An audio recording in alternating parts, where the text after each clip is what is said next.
Salut à tous, salut les bowlers, j'espère que vous passez une bonne semaine. On arrive bientôt au week-end, on est aujourd'hui vendredi, il y en a probablement qui sont déjà en week-end.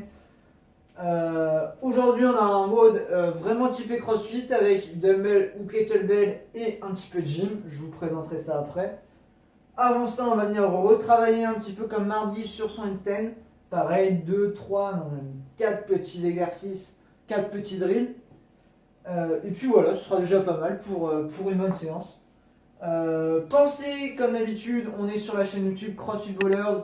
Pensez à vous abonner à la chaîne si ce n'est pas déjà fait, le petit onglet en bas à droite sous la vidéo. Pensez également à partager à votre entourage pour les faire bouger, pour les motiver, pour leur donner la niaque de continuer à s'entraîner. Et puis voilà. Échauffement. Vous allez passer un petit peu de temps sur votre mobilité, on va avoir du handstand, donc passer du temps notamment sur la mobilité overhead, à travailler un petit peu sur vos épaules, à travailler un petit peu sur vos pectoraux, détendre un petit peu tout ça. Et pendant 5 minutes, faire quelques déplacements d'animaux. Donc sur 5 à 10 mètres, je viens travailler ma marche de l'ours, ma marche du crabe qui va me permettre de bien ouvrir aussi, ou latéral aussi sur le côté, c'est pas mal. Tout ce qui va être chenille.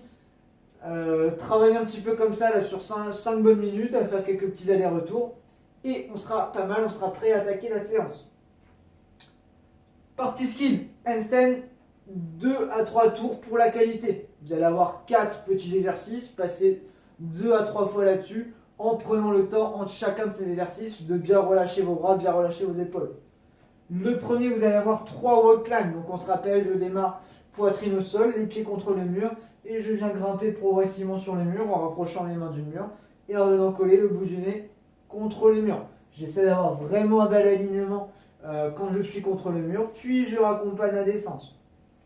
À aucun moment je viens défixer, je viens complètement creuser. Vous cherchez toujours à rentrer le ventre au maximum et être le plus gainé possible. Deuxième exercice, vous allez cette fois-ci vous lancer pour arriver dos contre le mur, sauf qu'au lieu de venir taper jambes tendues les talons au mur, vous allez essayer d'arriver, genou fléchi à 90 degrés et plante de pied contre le mur. C'est des bunny up. Donc je viens maintenir, ça demandait d'avoir les jambes, les mains un petit peu plus éloignées du mur, d'accord? Prenez 40-50 cm pour avoir un alignement hanche, épaules et mains, quand vous allez avoir les talons, les plantes de pied qui vont venir toucher le mur, ok? Donc je plante de pied contre le mur, je maintiens 4 à 5 secondes, je redescends et on fait ça 5 fois. Troisième exercice, vous allez récupérer un tabouret, un petit meuble, un petit pouf, un petit quelque chose qui est relativement haut, qui mime la hauteur finalement d'une box qu'on a à la salle, pour pouvoir poser les pieds dessus. Vous allez vous mettre à 90 degrés au niveau des hanches, les mains au sol, les pieds sur votre élément et venir faire un 360 degrés, donc un tour complet autour de votre élément. En marchant comme ça, je viens faire le tour complet. Okay, cherchez bien à rentrer le ventre, à rentrer la tête à l'intérieur des bras pour être le plus aligné, le plus droit possible. Si vous arrivez, vous faites un tour d'un côté, puis un tour de l'autre. Sinon, vous faites la moitié d'un côté, la moitié de l'autre pour avoir 180 de chaque côté. Okay, on terminera par 3 tentatives de handstand hold où vous allez chercher à maintenir la position statique le plus longtemps possible. Donc je me lance en free.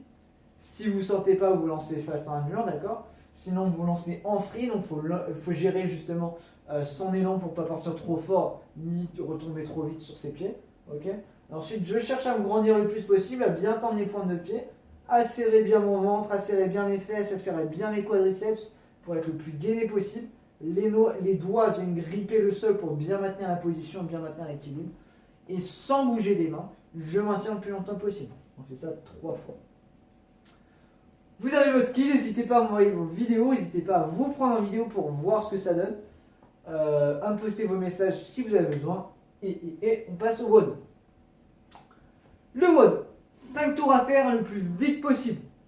Vous allez avoir besoin soit d'un dumbbell, soit d'un kettlebell, ce que vous avez sous la main, un sac, quelque chose aussi, ça fait l'affaire. N'oubliez pas. Et d'un petit peu de place, pour pouvoir faire un petit aller-retour, ne serait-ce que 5 mètres, ce sera très bien. Donc, 10 répétitions pour démarrer de clean and jerk. Vous avez votre élément dumbbell kettlebell. Il démarre au sol bras tendu. Je viens l'amener sur l'épaule, puis je viens l'amener au-dessus de la tête en décomposant 2 fois. Quand je suis au-dessus de la tête, j'ai bien le bras collé à l'oreille. Ok. Ensuite, je change de main, sol, épaule, épaule, tête, et j'alterne. Direct comme ça. Ensuite, vous allez avoir 10 mètres à faire de handstand walk. Donc c'est pour ça que je vous ai demandé là un petit peu d'espace. Essayez d'avoir au moins 2 fois 5 mètres, c'est impeccable. Sinon, ça fait un petit peu court. Hein. À la rigueur, 2 fois 2,5, mais ça commence à faire un peu juste. Si vous ne marchez pas sur les mains, vous allez venir faire la marche de l'ours, mais avec votre haltère dans la main. Okay, donc je viens faire la marche de l'ours, jambes arrière tendues, et je viens lever mon haltère bras tendu. Okay, essayez de faire 5 mètres avec l'haltère d'un côté, 5 mètres avec l'haltère de l'autre côté. Ensuite, vous allez avoir 10 power snatch alternés, pareil, un bras puis l'autre. Donc je démarre du sol et cette fois-ci je monte tout de suite au-dessus de la tête. Puis je change de côté, il n'y a plus de passage à l'épaule. Et vous allez finir avec 10 toes to bar. Donc là, si vous avez quelque chose pour vous suspendre, le but du jeu c'est bras tendus, venir amener les pieds jusqu'à la barre, jusqu'à votre marge d'escalier, jusqu'à ce que vous avez. Si vous ne pouvez pas vous suspendre du tout, vous ferez des V-up à la place, donc complètement allongé au sol. Et je viens me refermer en éventail, jambes tendues, bras tendus. Vous avez votre WOD pour aujourd'hui, j'arrive plus à parler, c'est la fin de semaine. Je vous souhaite bon courage et on se retrouve demain samedi pour le WOD Team, dernière séance de la semaine. Ciao, profitez bien et bon week-end.